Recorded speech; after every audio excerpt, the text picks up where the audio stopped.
Daniel in the lion's den.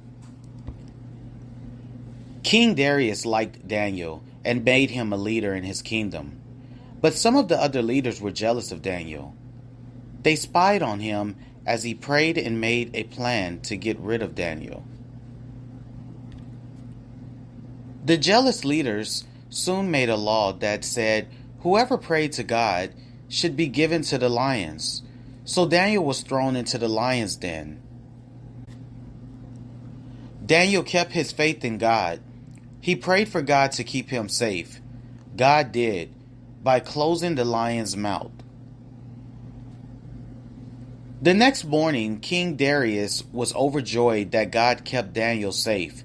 He made a new rule for his kingdom to respect God.